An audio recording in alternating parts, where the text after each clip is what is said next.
Bonsoir, bienvenue dans 28 minutes. Je suis ravi de vous accueillir pour une nouvelle émission. Alors vous le savez, l'été, c'est la saison des rencontres et aujourd'hui, nous recevons un homme qui défie les sommets et les préjugés à main nue. Et oui, Philippe Ribière est handi-escaladeur. Malgré un handicap des bras, il s'est fait un nom dans le milieu de la grimpe et se lance des nouveaux défis au quotidien. Il témoignera sur notre plateau. L'actualité du jour concerne l'Iran. Hier, une explosion a ravagé une usine au sud de Téhéran. Depuis 10 jours, d'étranges incidents frappent le pays. Une clinique, une centrale électrique, un réservoir de gaz et même un complexe nucléaire. Le pouvoir reste discret sur les origines de ces événements, toujours confiant. Le programme nucléaire iranien est uniquement conçu à des fins pacifiques. Et malgré les mauvaises intentions des ennemis de l'Iran, il ne sera pas arrêté. Alors, accident ou sabotage, ces explosions interviennent dans un contexte tendu entre Israël et la République islamique. On parle de cyberattaque. Sommes-nous à la veille d'un conflit qui ne dit pas son nom? Les pirates informatiques sont-ils des nouveaux soldats? On en parlera avec nos invités. Et puis, en fin d'émission, il sera temps d'accueillir ceux qui ont trouvé la parade face à la chaleur. De ne pas partir en vacances, tout simplement. Bonsoir, Paola Puerari et Victor de Quiver. Bonsoir, Jean-Mathieu. Bonsoir, Jean-Mathieu. Alors, à l'Ardoise, ce soir, Paola.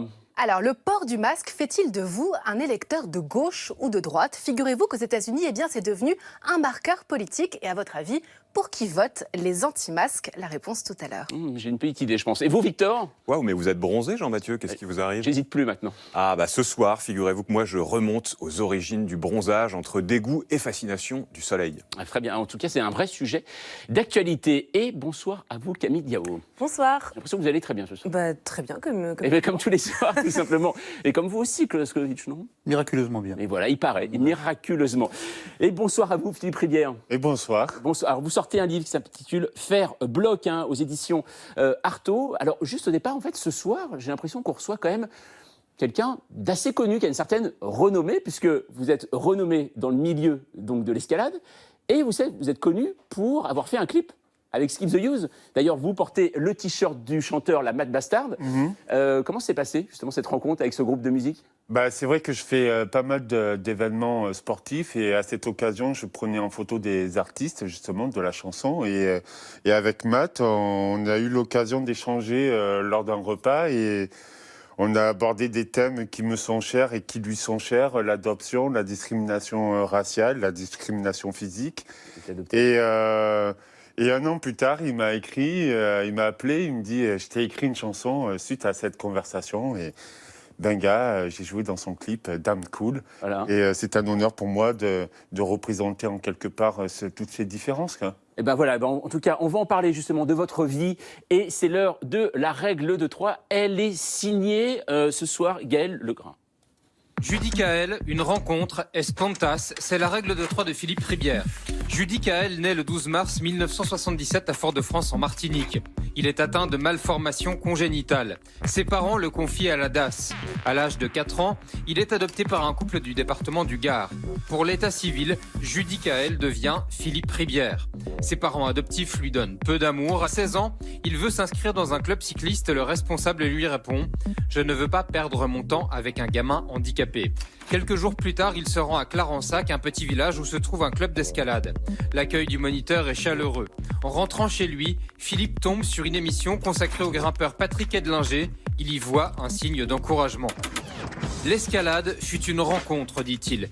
En 2001, il participe au championnat du monde. Les médias commencent à s'intéresser à son parcours. Je me suis inscrit dans un club dans la région. Et ça m'a beaucoup plu et je continue maintenant. Mes bras ils sont plus courts que les autres. Au niveau du poignet, mes poignets restent fixes. Donc il y a tout à réapprendre. Grimpeur professionnel, il crée une catégorie handicapée, fonde une association Handi-Grimpe qui promeut la pratique de l'escalade. Dans son livre, il écrit « Les regards dédaigneux et l'amour interdit m'ont longtemps blessé, mais j'ai appris à me protéger. C'est à l'escalade que je dois cette métamorphose. » Les grimpeurs considèrent Espontas, au sud de Majorque, comme un site mythique. Philippe Ribière en rêve depuis 12 ans quand, en 2018, il tente son escalade en free solo. Attention mesdames et mesdames. Waouh! Malgré une chute lors de la première tentative, il parvient à réaliser cet exploit très technique en empruntant une voie qu'il décide de baptiser Soledad, solitude en espagnol. Dans son livre, il précise « Je l'ai nommé Soledad comme un symbole résumant ma vie, La solitude est depuis longtemps ma compagne. Alors, ce qui est assez étonnant, Philippe Rivière, c'est qu'on vous voit tomber sans problème. Finalement, on arrive à remonter facilement ensuite. C'est un peu le but de la vie. Une fois qu'on est tombé, j'ai la chance d'être tombé à la naissance. Et du coup, c'est ce qui m'a permis de trouver un chemin vers mon futur. Et comme on dit, ce qui ne vous tue pas vous rend plus fort. Et je crois qu'aujourd'hui, à 43 ans, je vis mes meilleures années, quoi. Et encore une fois, ouais, c'est vrai que je suis fier de... Vous savez, je reçois pas mal de messages de parents ou d'enfants handicapés qui ne savent pas où leur vie les amène et que je peux être un symbole justement de se battre. Et dans la vie, on n'est pas tous avec une cuillère en or. Et l'escalade m'a offert cette possibilité de m'affranchir de mes faiblesses pour les rendre un atout, en un art et un avantage, quoi. Claude. Parce qu'un mur d'escalade ou un rocher, c'est dur, c'est rugueux, mais ça ne ment pas. C'est pas hypocrite, comme des êtres humains. C'est un peu comme les marins ils doivent le dire aussi, les montagnards le disent. On est avec des éléments qui sont imprévisibles et forcément, nous, humains, on est obligés de s'adapter à ce format, ce rocher, et que... on ne va pas aller tailler des prises pour flatter notre ego et pour rendre un passage beaucoup plus facile. L'avantage de l'escalade, c'est que justement, on peut être gros, grand, petit, noir, chinois, et peu importe. On est tous des athlètes, quoi. Alors, juste pour qu'on comprenne bien, vous avez dans vos bras 20% de validité en moins, de force en moins qu'un bras valide. C'est là où on se rend compte véritablement de l'exploit. Pourquoi finalement vous faites ce que vous appelez en fait du free solo, c'est-à-dire vous êtes seul, sans attache. Pourquoi vous n'avez jamais voulu vous attacher finalement avec d'autres? Alors, c'est pas parce que je n'ai jamais voulu m'attacher, c'est surtout une question pratique. C'est vrai que j'ai la chance d'avoir été repéré par des marques d'escalade et de pouvoir grimper tous les jours. Et comme tous mes copains travaillaient la semaine, ben forcément, j'étais tout seul. Et que quand on est tout seul, il est difficile de s'assurer avec une corde. Et c'est vrai que l'activité que vous appelez free solo, nous on appelle ça le deep water solo. Et aussi, alors deep water solo, parle de l'eau, c'est quand on parle de la surface de l'eau, c'est ça? Voilà, on part de la surface de l'eau avec un moyen, soit avec un bateau, soit en désescalade, et on part d'un point A à un point B. Moi, je fais du bloc. En fait, c'est grossièrement, je pourrais le comparer à de l'athlétisme, un 100 mètres. Le bloc, c'est de la force explosive, c'est de l'énergie. Et la falaise, si les grimpeurs vont me lancer des pierres, mais la falaise, c'est un peu comme si on faisait un petit 5000 mètres, quoi. C'est de l'endurance, quoi. Alors Camille, avec vous, justement, on va voir, ça ne va pas vous étonner, Philippe Rivière, mais on va se rendre compte qu'en France, le droit des handicapés n'est pas véritablement respecté.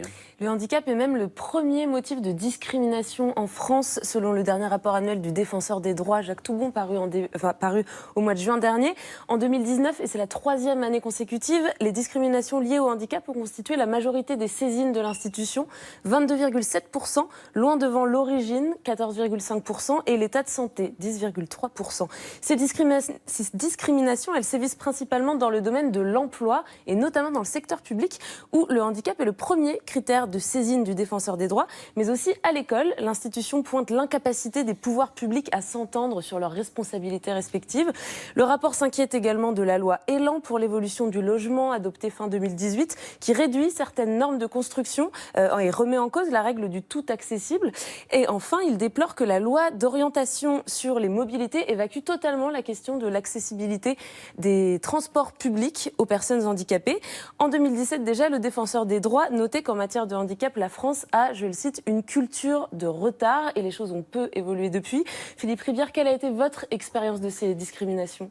Pour rejoindre un peu tout ça, c'est vrai qu'en 2003, l'année décrétée par Jacques Chirac, année européenne pour l'accessibilité pour les personnes handicapées, c'est vrai qu'on est face à un pays qui est plus qu'en retard. Quand on va dans les pays scandinaves, ils considèrent qu'une personne handicapée, justement, considérant-la comme une personne normale, donc on ne voit pas pourquoi on en parlerait beaucoup plus. Par contre, il y a des accès dans les restaurants, dans l'emploi, dans les bus, etc. Si je suis devenu un grimpeur, c'est un peu pour regrouper un peu tout ce que je viens de dire, c'est cette liberté de mes mouvements, cette liberté de pouvoir choisir ce que je peux faire dans ma vie. Et effectivement, Quand un moniteur de vélo te dit il ne veut pas d'handicapés sans utiliser de personnes handicapées, c'est péjoratif et j'ai vécu ça encore même aujourd'hui. Alors aujourd'hui, j'ai grandi, mais... Vous racontez dans votre livre des scènes encore plus dures. Vous dites qu'il y a parfois une volonté de détruire des gens comme vous. Vous parlez d'épuration ethnique en certains endroits. À côté de ça, vous décrivez des scènes de séduction, d'amour, de femmes qui vous caressent. On vous en vit beaucoup dans le bouquin. On en est où là-dessus? Vous avez surmonté ce rejet, mais presque minéral, que vous pouviez rencontrer? Vous êtes moins en colère?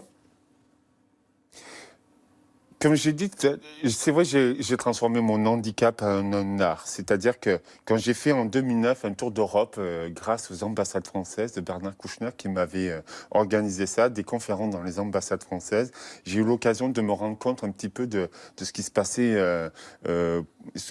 pour le handicap en Europe. Et aujourd'hui, j'ai découvert l'amour. Je suis aimé par mes amis, je suis aimé par mes compagnes, par ma compagne. Je ne vois plus comme avant. En fait, grossièrement, je pense que c'est un peu dans notre histoire française, et en tout cas pour le handicap, à force de croire qu'on est ciblé, on garde ça en soi et du coup, on maudit toute la terre entière. Et j'ai appris à croire aux humains, contrairement à ce que je suis en train de voir depuis ces 3 derniers mois, où on va plus vers la bêtise que l'intelligence. Mais ça, c'est ma petite aparté. Mais il n'empêche que voilà, je suis heureux et il n'y a plus de problème, quoi. Alors Philippe Ribière, je crois que vous avez écrit à Jean-Paul Gaultier pour une raison un peu particulière. Alors, c'est vrai que Jean-Paul Gaultier, le couturier. J'ai toujours eu ce fantasme d'utiliser, encore une fois, mon corps comme un outil. Et je sais que Jean-Paul, il aime bien les défis. Malheureusement, ça ne s'est pas fait. Mais il y a d'autres choses que je suis en train de réaliser. Justement, la photo, j'en parle très peu dans le livre, où j'aimerais photographier des gens comme Joe Star ou des gens ou des personnes handicapées pour les JO 2024. Essayer de regrouper une exposition avec les champions olympiques et les champions handi. C'est ça. Qui ramène beaucoup plus de médailles pour le coup. Et j'aimerais offrir ça à la mairie de Paris, entre autres, ou même en France. C'est-à-dire que c'est un photographe à mobilité réduite qui fait des photos de personnes valides et handi. Je terminerai juste là-dessus. Le jour où quelqu'un m'inventera la perfection, je voudrais bien le voir, parce qu'à partir du moment où on n'est pas parfait, à quel moment on peut juger les gens sur leur couleur de peau, sur leur physique.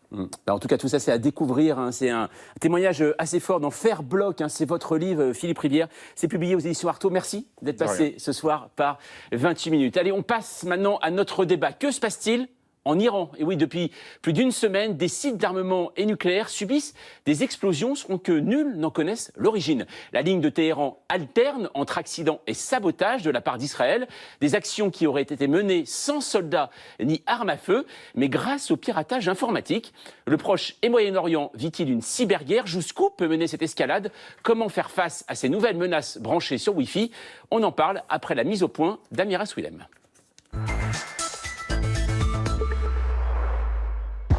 Loi des séries, à moins que ce ne soit une vaste opération de sabotage.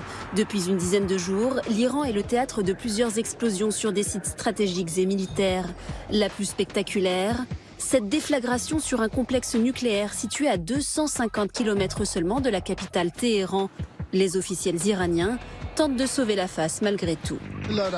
Comme nous l'avons dit à la presse, un accident a eu lieu aux alentours de 2h30 du matin. Mais il n'y a que des dommages matériels. Par la grâce de Dieu, nous ne déplorons aucun mort.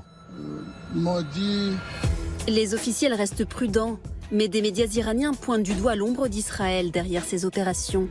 Il s'agirait, à les en croire, d'attaques informatiques d'envergure. Ironie de la situation, les télévisions israéliennes vont dans leur sens. Ça peut être également effectivement une attaque israélienne, car c'est quand même une drôle de coïncidence que juste les sites qui nous inquiètent, ce sont ceux-là qui sont abîmés. Pour nous, les Israéliens, il n'y a pas véritablement le choix. Une attaque aérienne à cette distance avec nos avions, c'est un petit peu impossible. Des virus informatiques à la place de bombardements, les Israéliens sont bien décidés à mettre tout en œuvre pour freiner le programme nucléaire iranien. Œil pour œil, dent pour dent, l'Iran aussi aurait recours à ces attaques d'un nouveau genre. Entreprises, municipalités ou encore ONG israéliennes auraient été visées par des attaques informatiques ces dernières semaines. Mais l'Iran, touché de plein fouet par le coronavirus et très affaibli par la crise économique, a-t-il les moyens de tenir tête à Israël ? Y a-t-il un risque d'escalade dans la région si l'Iran se décidait à répliquer massivement ? Une guerre par ordinateur interposé est-elle en train de se jouer sous nos yeux ? Et pour en parler ce soir, nous recevons Nicolas Arpagian. Bonsoir. Bonsoir. Vous êtes expert en cybersécurité, vous enseignez à l'École nationale supérieure de la police. L'édition augmentée d'ailleurs de votre livre « La cybersécurité » est publiée aux Presses universitaires de France. Et selon vous, le grand bénéfice de la cyberguerre, c'est l'impossibilité d'imputer la responsabilité aux États à l'origine de ces attaques. Les Iraniens sont les seuls à pouvoir expliquer ce qui est arrivé, mais ce serait dévoiler leur faiblesse. Voilà. À vos côtés, Thierry Coville, bonsoir. Oui, bonsoir. Vous êtes chercheur à l'IRIS, spécialiste de l'Iran. Selon vous, c'est trop tôt pour porter des accusations. Si elles sont avérées, eh bien, l'objectif, c'est de mettre une énorme pression sur l'Iran pour qu'elle freine son pouvoir nucléaire. Leur seule porte de sortie serait de négocier avec les États-Unis. Et puis, Mariam Pirzadeh, bonsoir. Bonsoir. Vous êtes journaliste à France 24 et ancienne correspondante en Iran. Selon vous, il est clair qu'Israël veut pousser à l'escalade militaire, mais de leur côté, les Iraniens n'ont ni moyens ni crédibilité pour mener une guerre. Ils misent tout sur l'élection d'un démocrate à la présidentielle américaine de novembre. Et pour ouvrir ce débat, eh bien, c'est avec vous, Camille, et une question en 28 secondes d'un de nos internautes.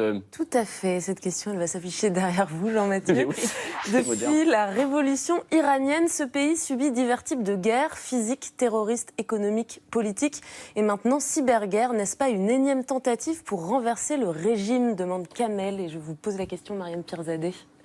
Alors, cette cyberguerre qui se joue en coulisses, elle n'est pas nouvelle, elle ne date pas de 2020, elle date d'il y a au moins 15 ans. Ça a commencé avec ce fameux ver informatique qui a inspiré une célèbre série qui s'appelle Le Bureau des légendes et dont on parle beaucoup, Stuxnet, et qui a infiltré justement la centrale, l'installation nucléaire de Natanz. Donc, si vous voulez, ce n'est pas du tout nouveau, c'est un des moyens utilisés pour faire pression sur l'Iran, et l'Iran l'utilise également. Donc, c'est pas quelque chose qu'on découvre aujourd'hui. Alors, pour aller un peu plus loin, on va voir ça avec vous, Claude, et c'est votre chiffre du jour. 4 comme le nombre d'incidents, d'explosions mystérieuses ou pas si mystérieuses que ça, qui sont survenus en Iran depuis le début du mois de juin. Question pour vous, Thierry Coville. Si je suis, par exemple, à Tel Aviv ou à la Garenne Besançon et que j'ai envie de faire sauter quelque chose en Iran, je peux vraiment le faire avec mon ordinateur ?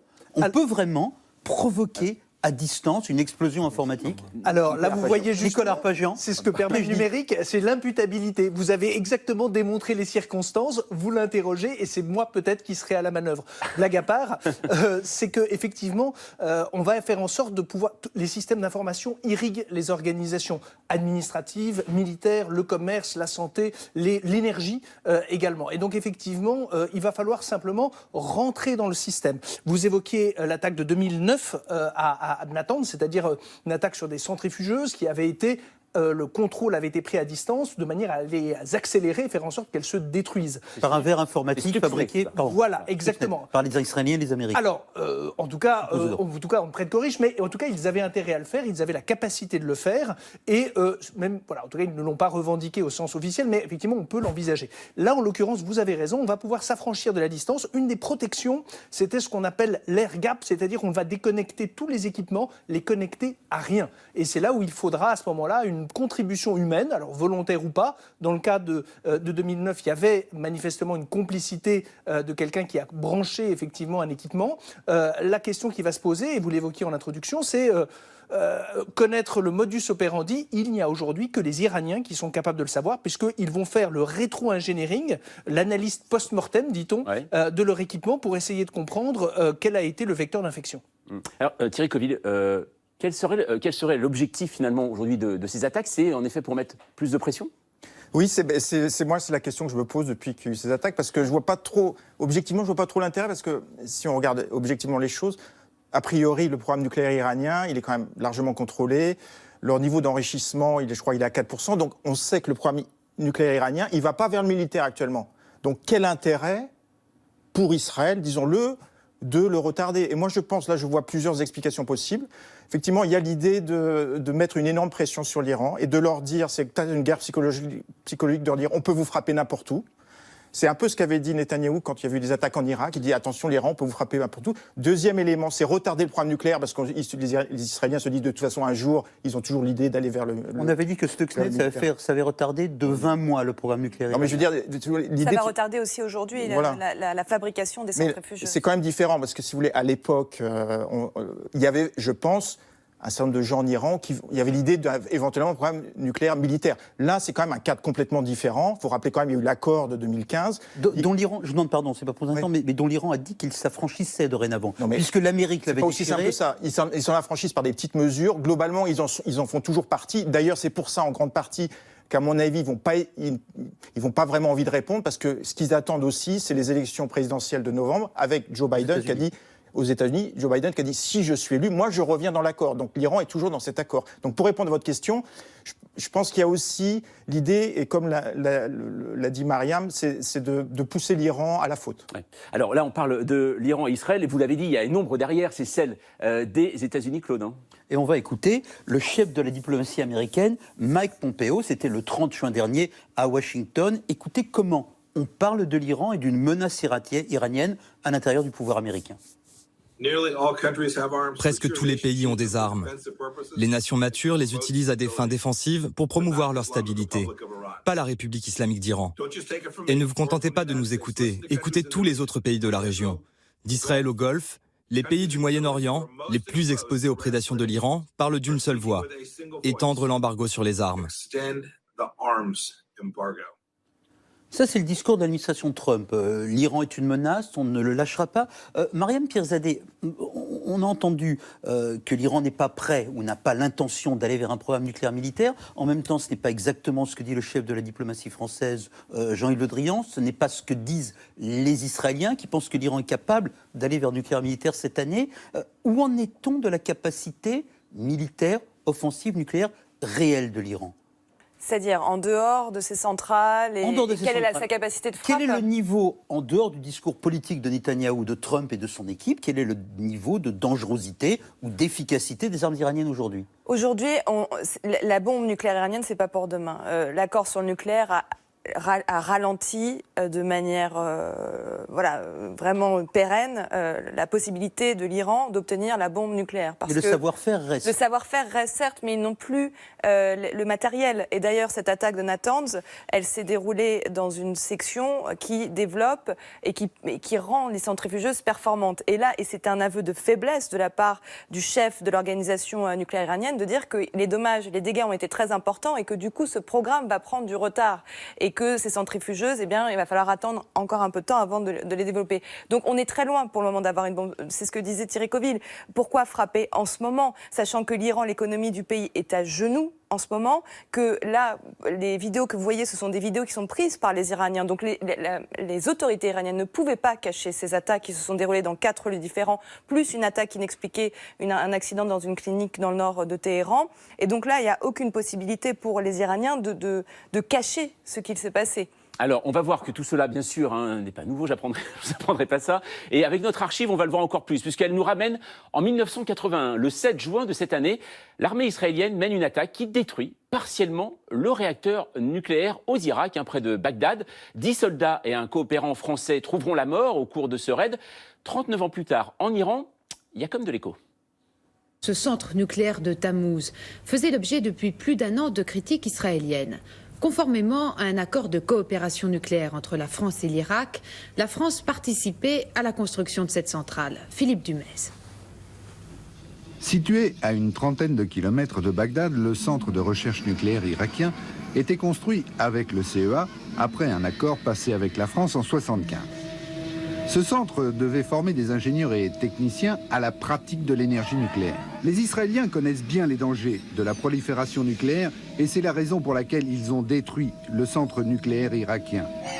Connaissant les possibilités futures de telles recherches nucléaires, pour leur sauvegarde, ils ont préféré prendre le risque d'anéantir le centre irakien avec tous les dangers de radioactivité que cela représente. Alors, c'est vrai que quand on voit ça, Thierry Coville, on se pose la question... pourquoi finalement Israël, là, en 1981, frappe avec des avions, il frappe également l'Iran en Syrie, mais pourquoi il ne frappe pas directement avec leur armée sur le sol iranien? Comme plutôt que d'utiliser des moyens informatiques. Rappelez, il faut être clair quand même. Il y a eu cet accord, excusez-moi de le rappeler, l'accord sur le nucléaire de juillet 2015, donc demandé aux inspecteurs de l'Agence internationale de l'énergie atomique. L'Iran a un programme nucléaire civil. Oui. Il y a plein de gens qui ont... Ce n'était pas le cas de l'Irak en 1981. Voilà. Donc je veux dire, c'est un contexte complètement différent, d'où les questions qu'on peut se poser sur effectivement pourquoi attaquer des usines nucléaires en Iran. Donc pour ça, donc il faut bien le rappeler, l'Iran, et d'ailleurs, ce que je trouve c'est assez contre-productif quelque part cette attaque, parce que ça encourage tous ceux en Iran qui disent, ils ont quand même signé le traité de non-prolifération, ils ont signé cet accord, c'est quand même les États-Unis qui en sortent en mai 2018 et qui poussent l'Iran à réagir en sortant petit à petit. Donc il y a plein de gens en Iran, notamment les durs, au Parlement il y a une majorité de durs qui disent mais il faut arrêter ces histoires, on sort de cet accord, on sort du traité de non-prolifération, et là effectivement, alors là je serais d'accord avec vous, on pourra dire que l'Iran ira vers le nucléaire militaire. Donc vous voyez le côté Alors c'est pas ce que j'ai dit, c'est pas du tout ce que j'ai dit. J'ai dit pourquoi justement Israël ne frappe-t-il pas avec son armée régulière plutôt que cybernucléaire? Justement parce qu'il va s'affranchir de le droit des conflits armés et on a codifié le droit de la guerre. C'est-à-dire que la manière de s'affronter, on a déterminé ce qu'était un état de paix, un état de guerre, ce qu'étaient des victimes civiles, le traitement réservé aux officiers. On a la manière de se faire la guerre est codifiée au niveau des Nations Unies. Là, l'avantage avec la cyberattaque, c'est que l'attaquant, et je ne désigne personne, a tous les avantages opérationnels, puisque vous commencez à évoquer des pistes, sont potentiellement qu'on puisse voir sa responsabilité mise en cause. Et donc vous avez le gain politique, alors modulo, là je ne me prononcerai pas sur les circonstances, parce que ça c'est pas mon domaine de compétences, mais en tout cas on voit bien qu'il a l'avantage de pouvoir porter un coup à son adversaire sans en assumer les responsabilités qui seraient les siennes s'il y avait eu un franchissement de frontières, une agression caractérisée avec des troupes engagées sur un théâtre d'opération. Donc là l'État a la main mise sur un outil qui lui permet de porter des coups tout en s'exonérant. Vous avez vu Benny Gantz a fait en disant nous ne sommes pas derrière tous les coups. Le ministre de la Défense israélien. Le ministre de la Défense israélien a dit nous ne sommes pas derrière tous les coups qui peuvent être portés contre l'Iran. Donc n'avoue jamais, mais vous voyez qu'ils ont aussi intérêt à ce flou. On leur porte le crédit et ils n'en assument pas les responsabilités politiques. C'est aussi un des avantages de la cyberguerre, en tout cas de l'affrontement numérique désormais. C'est aussi un jeu qui se joue à deux. Il y a eu un moment donné des attaques cyber contre des réserves d'eau en Israël. Oui. On a attribué ça à l'intelligence informatique de l'Iran. Oui, exactement. Du chlore devait passer dans les tuyaux et les Israéliens s'en sont rendus compte et arrêté. Mais effectivement, c'est ce que vous disiez, c'est impossible de savoir exactement qui est derrière cette cyberattaque. Cette cyberattaque, il peut y avoir une espèce d'accord non dit entre Israël et l'Iran qui est on ne se fait pas la guerre directement, si ce n'est en Syrie, mais on se fait une cyberguerre. La guerre, elle existe déjà. Elle existe en Irak aussi. Elle existe en Irak aussi. Lorsque les milices pro-iraniennes d'Irak sont touchées par les Israéliens sur le territoire syrien ou alors en Irak. Je veux dire, l'affrontement, il existe déjà depuis de nombreuses années, sauf que ce n'est pas un affrontement direct. On est passé très près d'une guerre à plusieurs reprises, pas plus tard qu'en début d'année, lorsque le général Soleimani a été tué par les Américains. Mais on voit bien que la réponse des Iraniens est de dire « Attention, nous allons répliquer, notre vengeance sera terrible ». Et finalement, la réponse des Iraniens, elle est toujours à minima. Thierry Coville. Non, parce que effectivement, je pense c'est dans un contexte géopolitique de rapport de force. Et là, on voit très bien quand même les Israéliens qui bombardent régulièrement et qui tuent des soldats iraniens régulièrement en Syrie, qui ont lancé des attaques en Irak. Donc là, ça va encore plus loin contre des milices pro-iraniennes. Donc il y a cette idée de rapport de force. Et effectivement, je pense que alors là, moi, je ne suis pas du tout spécialiste des questions militaires, mais il y a l'idée du côté israélien qu'il y a un contexte favorable, effectivement, un Iran affaibli, le feu vert américain. Très clair, jusqu'en novembre. Et l'idée aussi, c'est un rapport de force, mais ils savent bien du côté israélien que l'Iran ne veut pas vraiment la guerre. C'est ce qu'ils ont dit plusieurs fois. Donc il y a l'idée jusqu'où on peut aller. Et c'est là, effectivement, qu'on est dans un jeu assez dangereux, parce qu'à force de dire jusqu'où on peut aller, là, c'est quand même si c'est avéré, alors c'est quand même une attaque, un bombardement dans le pays même, si vous voulez. Donc là, effectivement, il y a toujours l'idée, est-ce qu'un des deux pays ne va pas franchir la ligne rouge à un moment, quoi. Alors, Camille, on se rend compte aussi, de plus en plus, que l'Iran et Israël ne seraient pas, faut mettre ça au conditionnel, ne seraient pas les seuls pays, justement, à pratiquer cette cyberguerre et ces cyberattaques. Loin de là, le dernier exemple en date, c'est le 19 juin dernier, l'Australie qui s'est dite victime d'une large attaque informatique visant des administrations, des partis politiques, des services publics, des grandes entreprises. Le gouvernement australien soupçonne un acteur étatique, à savoir la Chine.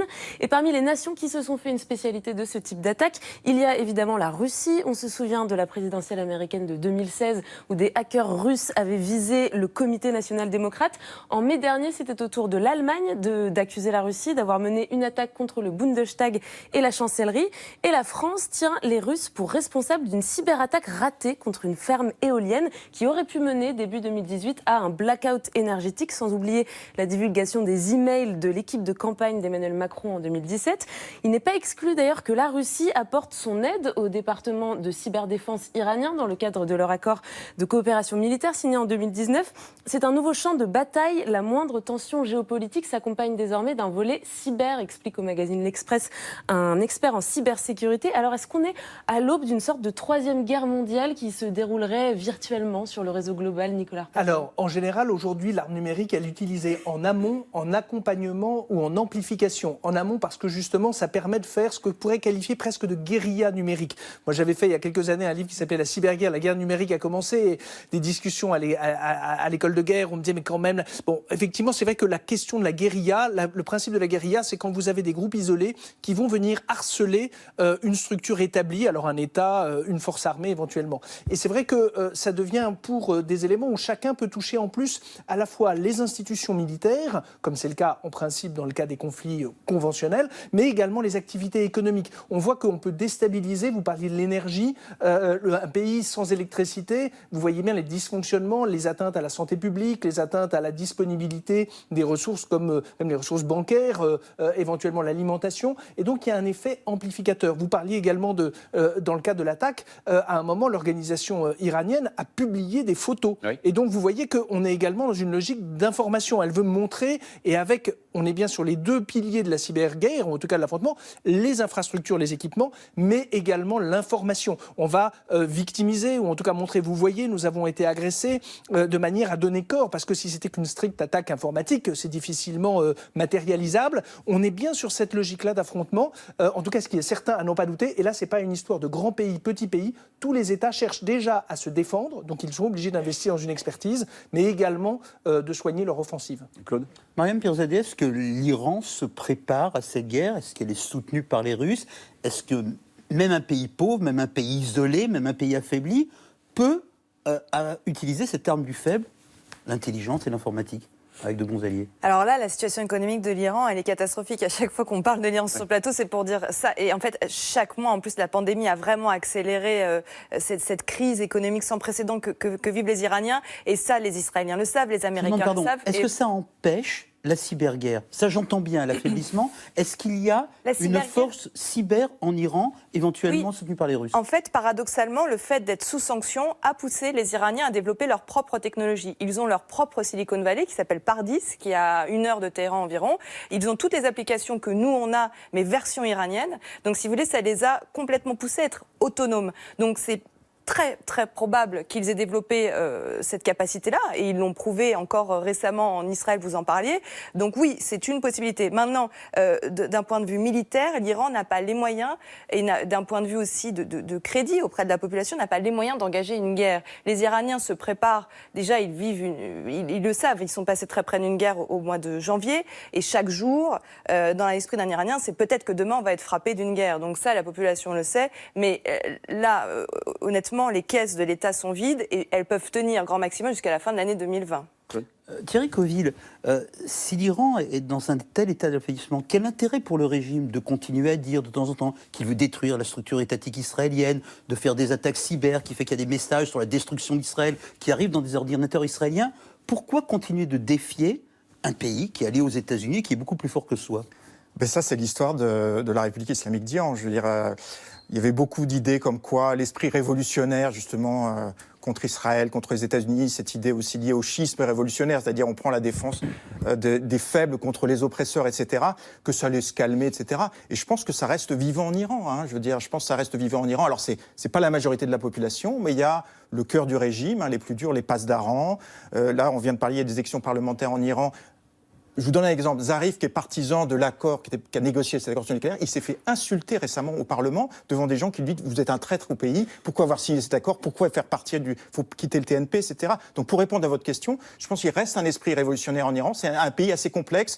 Il y a un mélange d'une partie qui veut dénormalisation avec le reste du monde et cet esprit révolutionnaire. Et justement, je pense que ces incidents, on alimente cet esprit révolutionnaire, il a besoin de ça aussi, si vous voulez, pour dire voilà, on résiste, on ne veut pas la guerre, mais on résiste. Donc malheureusement, c'est un peu contre-productif d'essayer de les affaiblir en ces instants. Nicolas Pageon, juste pour terminer, vous qui vous intéressez à des questions de cybersécurité, est-ce qu'on sait aujourd'hui si l'Iran, par exemple, a répondu après l'assassinat d'un de ses généraux en janvier dernier aux États-Unis? Est-ce qu'on sait si les États-Unis, par exemple, aujourd'hui subissent Bien sûr que les États-Unis subissent des cyberattaques, bien sûr, d'une part, alors pas uniquement l'Iran. Oui, mais l'Iran en particulier. Alors ça va être très difficile parce que là, on a des destructions physiques. C'est vrai que souvent, ça peut être pour bloquer et créer des dysfonctionnements, des perturbations, sans forcément aller jusqu'à la destruction des infrastructures, mais également le fait de voler de l'argent. On l'a vu à un moment avec la Corée du Nord, qui avait, pour contourner les embargos, fait en sorte de faire soit des escroqueries, d'utiliser des crypto-monnaies de manière à générer de la richesse. En fait, c'est effectivement, alors on a parlé d'armes du pauvre, c'est en tout cas pas pauvre intellectuellement parce qu'il faut de l'expertise, mais en tout cas on est sans commune mesure en termes de mobilisation, surtout qu'on peut faire appel à la diaspora et également à des mercenaires numériques qui sont également des supplétifs, des relais qui peuvent amplifier l'action. Voilà, en tout cas tout ça n'est très très loin d'être terminé. En tout cas merci à vous trois d'être passés ce soir à 28 minutes. 28 minutes continue avec dans un instant Paola Puerrey qui reviendra sur la fronde anti-masque aux États-Unis et Victor de Quiver passera de la crème pour nous parler bronzage. Et oui, mais juste avant, du plaisir pour nos tympans. Chaque jour, Mathieu Conquet passe un monument de la musique à la loupe.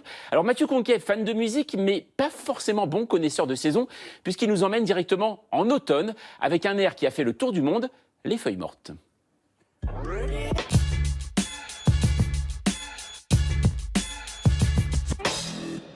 C'est une chanson. À la loupe aujourd'hui, un air qui a fait le tour du monde, les feuilles mortes. Toi tu m'aimais et je t'aimais. Paris au sortir de la Seconde Guerre mondiale. Une petite mélodie fait son apparition dans un ballet de Roland Petit. On l'entend à nouveau dans un film de Marcel Carnet. Le jeune Yves Montand, inspiré par le thème, ne sait pas encore que le film sera un échec. Mais ces quelques notes feront le tour du monde. La mélodie très simple de Joseph Cosma, les mots limpides de Jacques Prévert, ce sont d'abord des chanteuses qui vont s'en emparer. C'est une chanson qui nous ressemble. Mais depuis les cabarets de la rive gauche, qui aurait imaginé que 50 ans plus tard, on recenserait plus de 600 interprétations différentes des feuilles mortes à travers le monde. De Férouz à Nana Mouskouri, en passant par Andrea Bocelli. Comment la triste rengaine est-elle devenue l'une des chansons françaises les plus enregistrées ?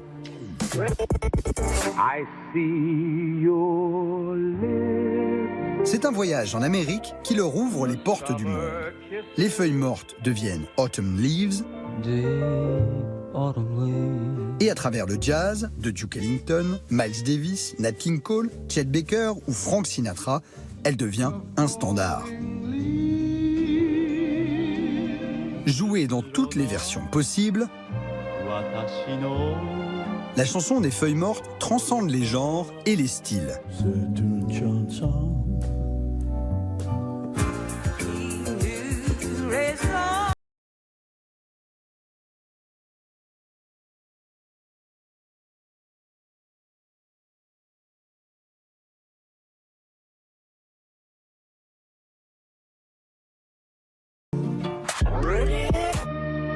Et pourtant, tout cloche dans ce morceau sans couplet ni refrain, désespérément triste et dépourvu de logique. Et oui, vous avez déjà essayé de ramasser les feuilles mortes avec une pelle, vous ? Plus conforme, la chanson aurait sans doute pris un râteau.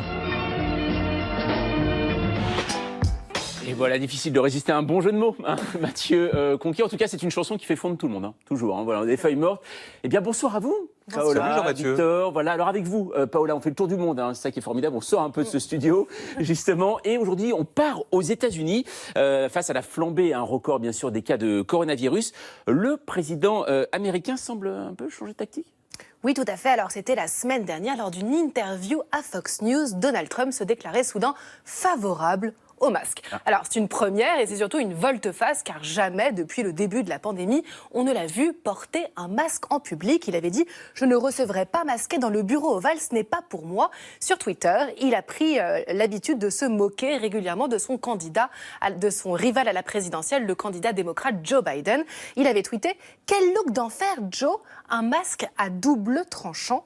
Donald Trump a fait du masque un symbole de soumission, de docilité, voire de faiblesse, si bien que son port est devenu aujourd'hui une question politique, un marqueur idéologique. Alors, attendez, vous êtes en train de nous dire que quand on soutient les démocrates, on porte un masque, et quand on n'en porte pas, on soutient les républicains. Exactement. Alors, au sein des supporters de Trump, eh bien, il y a un nouveau lobby qui est né. On les appelle les anti-maskers, les anti-masques, et ils manifestent ouvertement contre ce qu'ils appellent une tyrannie. Regardez-les, c'était le 20 juin dernier, avant le meeting de Trump en Oklahoma. Au micro, un homme hurlait « Si vous portez un masque, vous êtes un clown, vous faites confiance à Biden, moi, je suis un Américain libre ».